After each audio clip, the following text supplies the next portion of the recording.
Thank you. Thank you, thank you, thank you.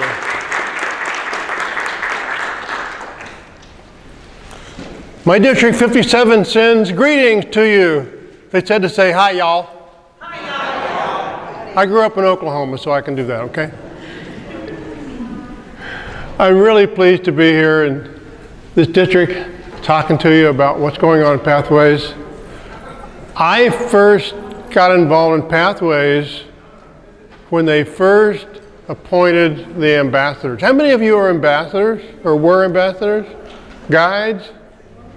And way back then, 2014, it was a vague plan, wasn't it? They didn't quite have a plan, but they knew what they wanted to try to do.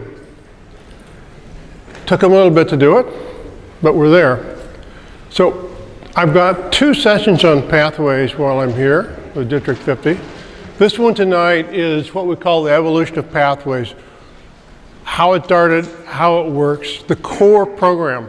I'm not going to show you any slides from base camp. Tomorrow we're going to do base camp the whole time, okay? So tonight is how it works, how it's organized, questions people have had, and there will be plenty of time for questions. Anyone got questions about Pathways? No, I didn't think so. I didn't think so. Guru just invited me out here to enjoy the ribs. So let's get started. Origins of Pathways, what happened? In 2010, our board of directors, those folks that we elect to guide the program, were working on their 7-year strategic plan. And they said, as regards the program itself, we've got some issues. Our program has not changed in 40 years. Now let me ask you a question. Any of you have school-age kids? Okay, how about, do you have grandkids in school? Either one. Any of you taken some courses yourself, maybe at a local college, yeah? Suppose you decided you're going to audit that school, and you walked in and you looked at their curriculum materials, and everything you could find was 40 years old or older. Every piece of school curriculum, yes? 40 years to me is dumb, okay? Thank you. We'll take questions at the end. 40 years. What would you think of that school? Not so much. Learning methods have changed, approaches to learning have changed. That's what the board was looking at. They said we have to do something. The program we have that we know and love, some of us know it very, very, very well, grew incrementally. First it was communications, and then there was a little this and a little that, and they bolted, and then they decided there were 2 tracks of communications, and they bolted on leadership track. And then later on they said, let's stick a communications leadership manual on there. It ought to go about right there somewhere. So we've had something that just kind of grew over the years organically and had not really been designed. Retention is a problem. 40% turnover per year. That's the average. Around the world, in the US, I'm talking big clubs, small clubs, successful clubs, struggling clubs, continuously presidential distinguished clubs, all average 40% a year. Ouch. These are the issues the board was looking at and said, can we do something about this? And it's taking too long to earn recognition. Let's do a little reality check here. The average number of years, these are straight from headquarters, the average number of years it takes a member to complete education award ranges from competent communication at over 2 years. Average DTM is 8.47 years. Average time to complete a CC, more than 2 years. By the way, I will email a copy of this to anyone who asks me for it. But the average time members stay in Toastmasters, less than 2 years. Do we have a problem here, folks? Yep. We believe recognition helps, it matters, it motivates people. Less than 10% another number straight from Toastmasters. Less than 10% of our members ever earn any recognition. Less than 10%. So the idea of recognition as a motivator to get people go on is dead right out of the chute, isn't it? Or at least it feels like it. Now, I don't know what's happening with other people. I have a dozen CCs and 3 TDMs, and I'm looking around the room. I can tell a lot of you are very, very experienced members. But we care about our new members. We want them to come in. We want them to stay in the program. So these are some of the things that headquarters, our board, staff didn't come up with this idea. Our board came up with this idea. We're looking at. So they came up with a revitalized education program, what we called Pathways before, with some goals. We've got to modernize the program, and by modernize, not just take a new look at our materials, but make it more relevant to people in their careers. One of my hobbies is I interview people when they come in my club and when they leave the club. And almost everyone coming into the club is joining Toastmasters for some reason related to their job. They want to do better. They want to improve their promotion. They want their boss's job. They want their boss's job. And in a few cases, people join to keep their job because their boss has given them an ultimatum. Anyone like that, you know? Yeah. So modernize the program. Excuse me just a second here.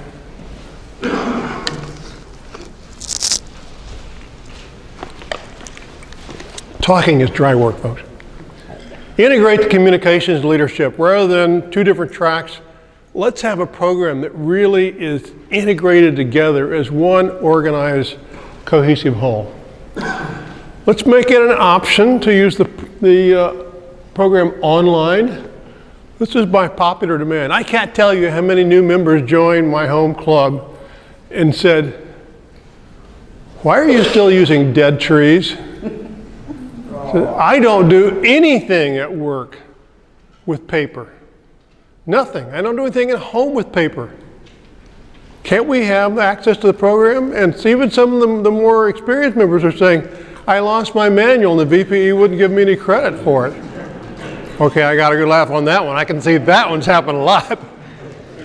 I know a guy that's done 2 HPLs because he lost his manual after he completed the first one, and he's dealing with a, how can I say this, rigid VPE. So online options is good, but we're going to keep the club format. We're going to keep the experiential learning that is the trademark of Toastmasters and the thing that we like. And by the way, if you haven't checked it recently, there's some great videos on the Toastmaster website. They've been out for a while, but maybe you haven't seen them. These are 5 videos. They're just 2 minutes apiece. They're quickly easy to watch. This is the headquarters and board perspective on what Pathways is, why it was created, and how it was developed. Did you know that most of the creation of Pathways was done by fellow members? The Learning Masters, any Learning Masters here? Oh no, you're supposed to be anonymous. The Learning Masters were the sounding board for all the principles that they did. These are great videos. You can find it by just searching on how Pathways began on the Toastmaster website. Great background. So they did all that. They started working on the program, and quite obviously, there was going to be some change. Now, people have different reactions to change. Me, personally, I spent most of my career in Silicon Valley in a technology company creating something new for every product release. I and my fellow colleagues sat around thinking how we can change our product or make a new one faster than our competitors. So I felt really proud of my ability to deal with change. Let me tell you a story about that. About a year ago, I walked into a grocery store that I go to when I'm in a certain part of town. It was going to be a quick errand, needed some milk, needed some bread. I knew exactly where they were. I was going to run in and get them, run out. I walk in there, and they're re-laying out the store. They weren't just changing what was on which shelf. They were moving the cabinets and shelves themselves around. So what I thought was going to be a quick little 10-minute exercise took me about 20 minutes walking aisle by aisle by aisle to find my lousy loaf of bread and 2% milk. I wasn't happy. I was not a happy camper. I can't tell you in polite company how unhappy I was about that. I resolved to never, ever walk through the doors of that store again. And this is me saying, I'm great on change. I lead the change, and someone had changed something I wasn't expecting, and I hated it. I hated it with a purple passion. Well, the store is still there. It's still in the part of town where if I'm there, it's convenient to go there. And so I finally loosened up and went back there. And they'd finished doing the work, and it was all right. Then I went back the next time and like, this is actually pretty logically laid out, isn't it? I hated to admit that. I hated to admit that. But that, I think, is what all of us are going through. Some of us are saying, I'm cool with change. Great, this is fun. Others are, I do change. I'm not too crazy about this change. And let's just agree, there are plenty of us that say, I don't really want any change in my life. Things work just fine. And I go to Toastmasters for the fun of it, and I don't want that to change either. That's where we are, folks. Our leaders change it. So it's okay to not be happy with some of the change. But what I'm asking you to do, give it some more time, get used to it. It actually is a good program. But let's just admit it, parts of it don't work the way we're used to it working. So let's go through it. Let's switch gears. Let's go through it and talk about what I call the essentials of Pathways. In the Pathways program, we start with 10 distinct paths, 10 customized paths, versus our one-size-fits-all CC manual. No matter why a new member joined Toastmasters, what goals they had, what they wanted to achieve, what skills they wanted to work on, what they wanted to be good at, we hand them the same CC manual with the same 10 speeches. And we say, these are good foundational things. And you get all the way through this CC manual, and we've got 15 different advanced manuals, all these different topics, you'll love it. But first do these 10 projects. And then some of the folks never get that far, did they? So they didn't have time to find out and use those projects. So this is one of the fundamental changes is new members have more options, more flexibility on what they can do from day one. So let's just review, and let's use the track to a DTM as an example of how it works, because there's similarities and differences. I think every one of you could probably draw this picture in your sleep. A good old traditional program chart. To get a CC, you do one manual. To get advanced communicator bronze, you do 2 more advanced manuals. Silver, 2 more and some other work. Gold, 2 more and yet some more work. And then up on the leadership track, we've got our CL manual, and then we run out of manuals. We simply do club officer for advanced leader bronze. And we do silver to that big district officer job, the sponsor, mentor, coach, and the HPL. All familiar? We get a DTM. What does that look like on Pathways? We start out as a new member. We're going to complete a path. And we'll talk more about what's in a path here shortly. And we do a second path. And then we're going to do a series of things that are going to look kind of familiar to us, but they're rearranged a little bit. Be a club sponsor, or do a speechcraft, or do a youth leadership. Be a club mentor or a club coach. This is where I am right now, club mentor. I have three DTMs. I really want a Pathways DTM, but I'd used my club mentor on previous DTM, so I had to find a new club to mentor. So I'm partway through that right now. Club officer, but for 12 months now, where it used to be 6 months for the ALB. Of course, you still need to do the district officer. And you top it off with a DTM project known for a while as the capstone. And that is how you get a DTM. Now, let's stop right now, and I'll tell you one of the questions I get most often from existing members, and by existing members, I mean people who were members of Toastmasters when Pathways rolled out in their district. Should I switch to Pathways now or not, or later? And the answer is, it depends. It depends on your goals and where you are in the program. Probably all know that there is a deadline for traditional awards, June 30th, 2020. That gives you about a year and a half. And by the way, in case you've been worried about it, there will be a provision for people whose office ends up on June 30th. They will get their credit, no question about that. Specific questions. So someone says, I've got a CC. Should I, and I want to get a DTM. I really want to earn DTM. Should I continue on traditional program, or should I switch over to Pathways and earn a DTM in that program? My feedback is you do what you want to, but you will do fewer projects. If you're the kind of person that just counts speeches, you will do fewer projects on the way to DTM with Pathways. And you will get all these new projects to try out that you hadn't worked before. And if you switch to Pathways, there's no deadline. That June 30th deadline does not apply to a Pathways DTM. You have as long as you want. You can take 8.47 years for that DTM if you want. You can take 20 years if you want. You say, oh, but George, I've actually completed an advanced communicator bronze. That's 20 speeches.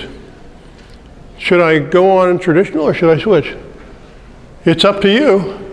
However, if the number of projects you do is interesting to you, the Pathways version, even though you'll start over with your first path, is still going to take you about the same number of projects as if you went on in the traditional program.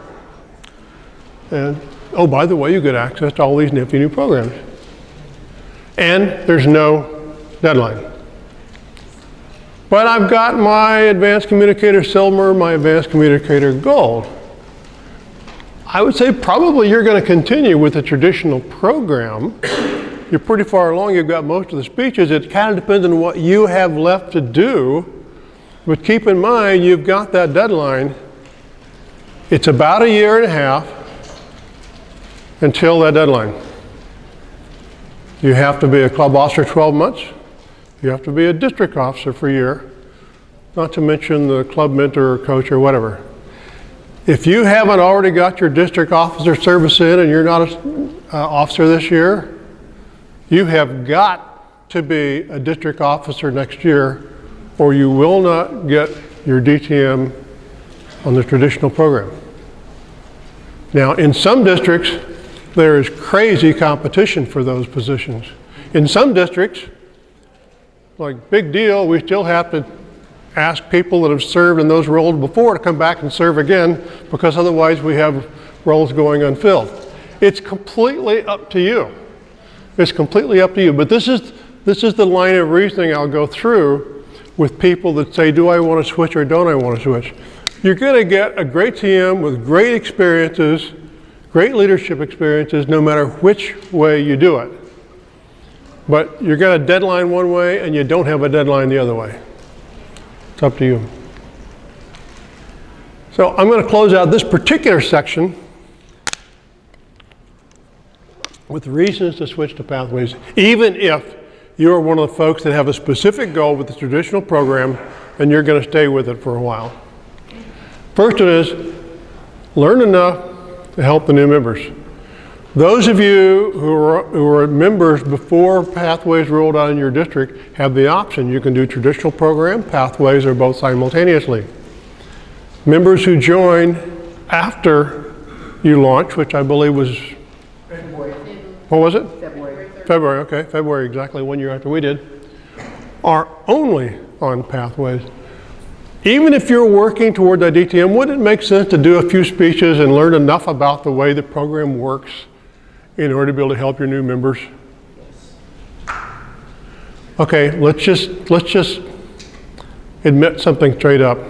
There are no secrets for me. I know that there are some clubs where they're quietly slipping the new member a CC manual and saying, I don't understand this pathways. Don't be laughing, they're happening.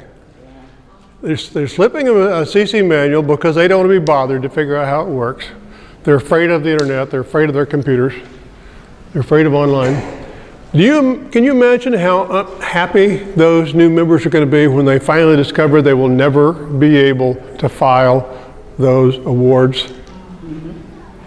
And one of their club members, a club officer, was the one who misled them. Would that just annoy you or what? Yes. I've met some of those members. It's not a fun experience. So don't do that. Plan for the future. This is the future program for Toastmasters. I have no doubt that it will be tuned and tweaked and modified, and some of the things we don't like may change a little bit, but it's coming. Why not learn a little bit about it? And the third thing is try it, you'll like it. In my district, I'm thinking of 5 people that are our Pathways champions, the people that just absolutely love it. They're into it all over. They talk it up and low. 3 of them have more gray hair than I do. They're all retired. So this ageism nonsense where old people can't do no stuff and old people don't want to do stuff, no way. No way. There's a lady, I believe, she's not in her district, she's somewhere else. I think she's 83 or 84 now. One of the most prolific authors on pathway topics on Facebook there is right now. Julie Cortez, if you want to look her up. And she speaks 4 languages too. So she can answer you pathways questions any way you want them. So now let's switch to the other part. Let's try to understand the Pathways program. So we're going to dig in a little bit the details of how it works. Again, we're looking at the core program, not its implementation online. Each path has 4 levels, 5 levels. Wake up, George. And they add up to a total of 14 projects. 1, 2, 3, 4, 5. And you get recognition for each one of them. Remember, we started out at the beginning of this saying one of the problems we had is people weren't getting recognition on average until after most of them had left Toastmasters on average. So this is one of the reasons, core reasons, there is recognition at level 1, level 2, level 3, level 4, level 5. I think I saw the ribbons out there in the store. I'll go, this is deliberate. We're going to recognize them more often. Now, when you start digging into what's in these paths, you'll find out that the first 3 levels are mostly communication, that is, speeches. The other 2 levels, level 4 and 5, are a mix of communications and leadership projects. And depending on which path you pick, defines what that mix is. Some of these are required, some of these are elective. Let's go through those differences. There's 10 paths. Oh, by the way, there's more paths coming out. There's supposed to be a humor path coming out this year sometime, and there's supposed to be an advanced leadership path coming out soon. Not exactly sure when. So we have 10 paths right now, but there will be more. But each path has 10 required, has 4 elective for that same total of 14 I told you about. Level 1. Level 1 in every path is identical. These are considered foundational skills, just like we consider the entire CC to be foundational skills. Every path has the same identical level 1. So even if you're working on dynamic leadership and someone else is on presentation mastery, you can easily coach or mentor them on their level 1 because it's the same projects. Foundational skills. Level 2? No. This is core material. This is material that prepares us for the rest of it. It's similar. There's about 5 projects that are scattered around in various combinations. So it's quite similar. Understanding your leadership skills, understanding your communication skills, other things like that. Again, core material that relates, but these are optimized a little bit for each path. Levels 3 and 5, this is where the differences are. 3 and 5 is where we find out how things really work. So they are the heart of the Pathways program. So let's look at them a little bit more. Each path gives you a unique set of required projects. Remember we said there's 10 required projects, 4 elective projects. The electives are the same for most of the paths. So for example, if you're at level 3, regardless of the path you on, your required project is unique to that path. But you have pretty much the same access to the electives that the other paths do, which means you can take a path that's focused on a particular thing and still kind of tilt it toward the area you're interested in by the choice of the electives that you pick. So it's very flexible. Much, much, much more flexible than the traditional program. Say, when you do an advanced manual, you say, I'm really interested in, interpretive reading. I'd like to do just 1 or 2 projects out of that. No. If you take the interpretive reading manual, you do all 5 of them. On Pathways, you get to pick project at a time what you want to do. And some of these projects are familiar. They come from variations of the other program. So the elective lets you customize your path. I'm going to use some examples here from the 3 most popular paths.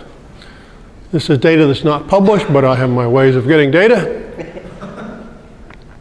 Innovative planning. 27% of the people in the world have selected the innovative planning path. If you selected it, you're in good company, obviously. 15% have selected presentation mastery. This path is unique. All the required are speaking projects. You can do leadership projects as electives if you want to, but it is the only one that is purely presenting. And dynamic leadership, 14%. District 50, just about the same thing. Innovative planning is way out in front. I checked this before I flew out here. Dynamic leadership is like 1% ahead of presentation mastery, but that's the same thing. So this is a great combination because these are very different kind of projects or paths. I'm going to show you the differences between 3 to 5. Again, we're not going to worry about level 1 and level 2 because they are identical or similar. So take this required project. Here's our paths: innovative planning, presentation mastery, dynamic leadership. What's in each of the levels? I realize some of you are doing these, some of you may be looking, maybe doing these. At level 3, innovative planning, you're going to present a proposal. That makes sense. This is a planning-oriented path. You're going to present a proposal. This is a speech. You have to do some preparation work. You have to decide what you're going to make a proposal about, but the project itself is to do a speech. Presentation mastery, persuasive speaking. If that sounds familiar, it's because they borrowed liberally from the traditional program for some of these to get us a speech. Dynamic leadership, negotiate the best outcome. Leadership, negotiations, I can see where those would kind of go together. Again, these are actually all presentations.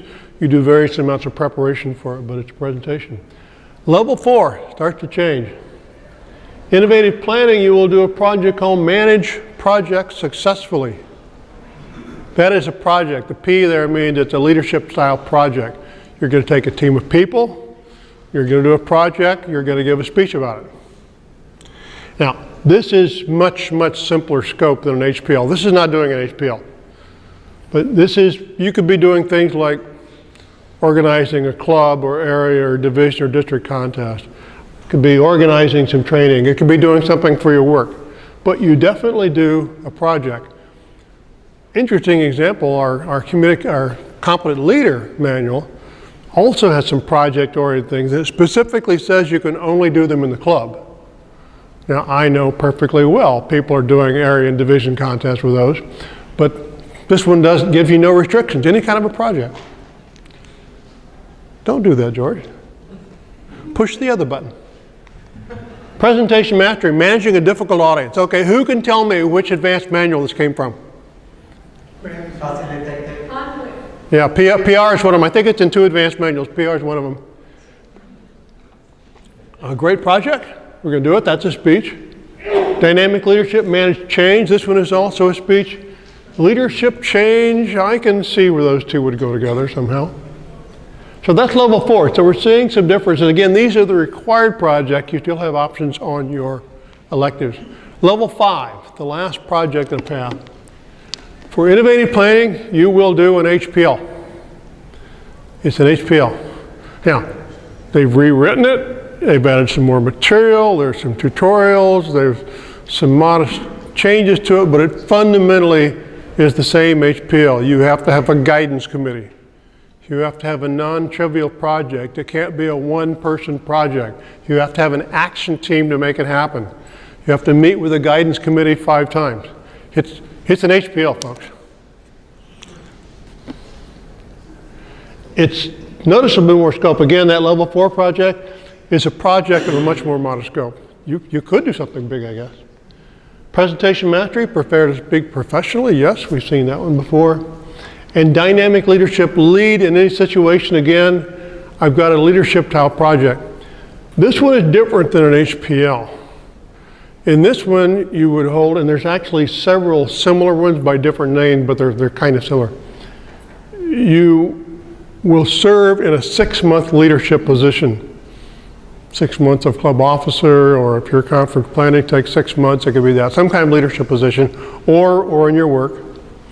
And you'll work with a team, and you'll give a report on it. So it's a substantial project, not the same as an HPL, no guidance committee, et cetera. But you can see it's more project-oriented. So I hope by showing you these from these 3 paths, you can see how much variety there is among the paths. And remember, the new member gets to pick their path.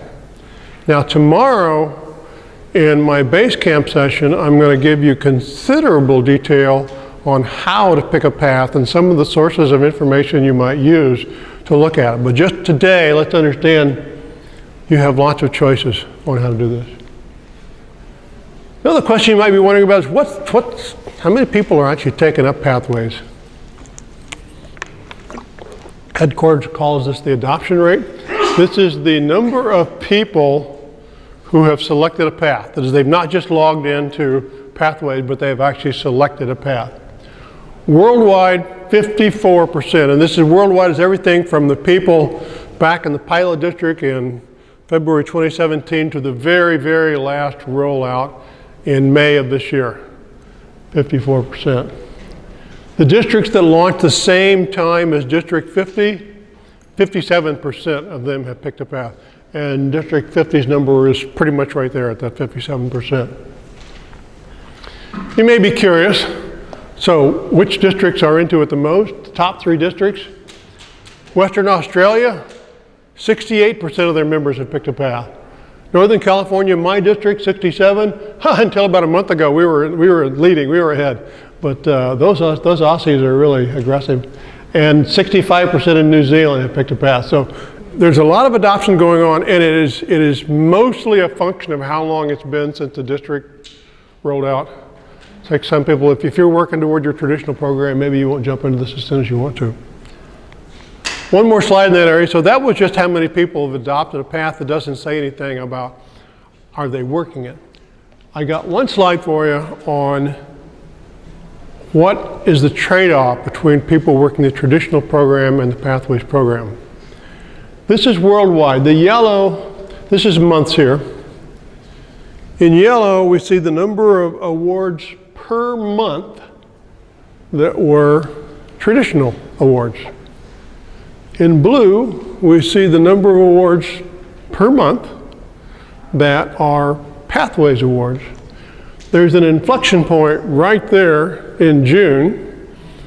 Not too hard to figure that one out. We get to the end of the Toastmaster year, people finish the program they were working on, and they decide it's time to go ahead and switch. There's another reason is the last launch, the last rollout of districts and regions was in May, and you can actually earn your level 1 within a few weeks if you're in a weekly club. So I think we're seeing an upside. Starting last month, we crossed over. There are more people filing Pathways awards every month than there are filing traditional awards. This is partial. the only reason that looks like that slowed down is I captured the data from 2 days ago. By the end of November, it probably is still going to be up to the right. So there is pretty steady adoption of this worldwide. Some of it is from existing members switching over. Obviously, plenty of it comes from new members that are getting into the program, and they're only on the program. Gaurav told me I had to leave plenty of time for questions, so that's what I'm doing now. Is any questions you have? Questions about how Basecamp works, I'd like to defer because I've got an entire session on that tomorrow. But anything about this or other aspects of Pathways, I'll be glad to cover. Way over there, yeah. Got a question about the HPO projects. I know it came in late. If we're in the legacy program, I know that we can do something like an area contest or division contest and have our guidance committee candidates in HPL. We're doing an HPL, say, in presentation mastery. Does it have to be a different type of project than those legacy projects? Or can it be the same? There's really not much difference in the types of projects you can do in the Pathways versus traditional. They changed the wording a little bit, but I would say probably any type of project that you did before for traditional would still be a suitable project for an HPL on Pathways. Okay, another question? Thank you. Yeah, right there. In the legacy program, there is a CL manual, which was inspiration for members to take different roles. In Pathway, there is no provision of noting down those roles. Once you are in the club for 1 or 2 years.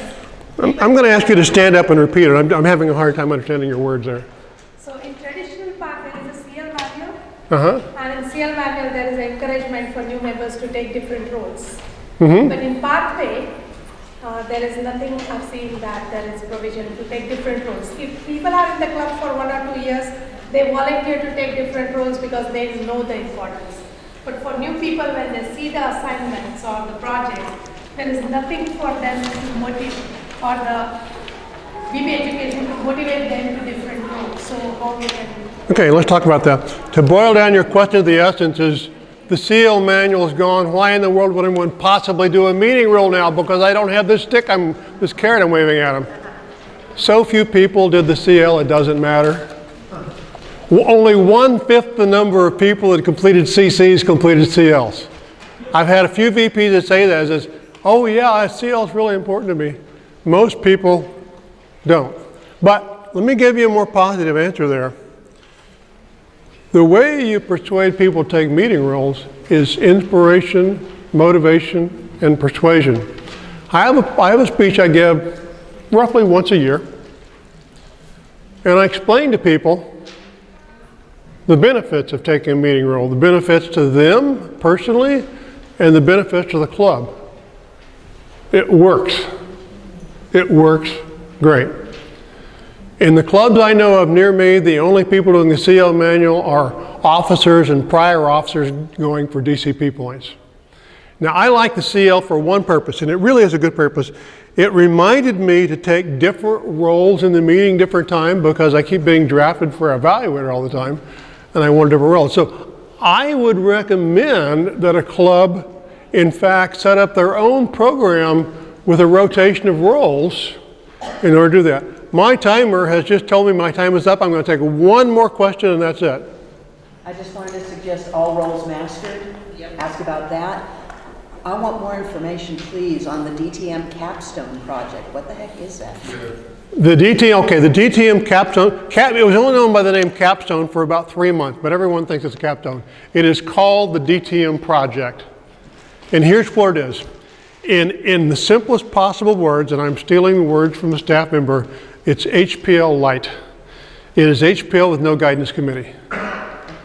That defines the DTM project. You still have to do a project, you have to plan it, you have to lead it, you have to have an action team. It can't be a one-man or one-woman project. And it's similar scope, but you don't have a guidance committee. That is the only difference. I actually like most projects you're going to, if you do 2 paths, inevitably you're probably going to do an HPL. So this is a chance to practice Yeah. what you learned in the HPL without a guidance counselor? You can, 7 of the paths do not require an HPL. Only 3 do. And we are now done. I'm going to invite my room monitor back up here.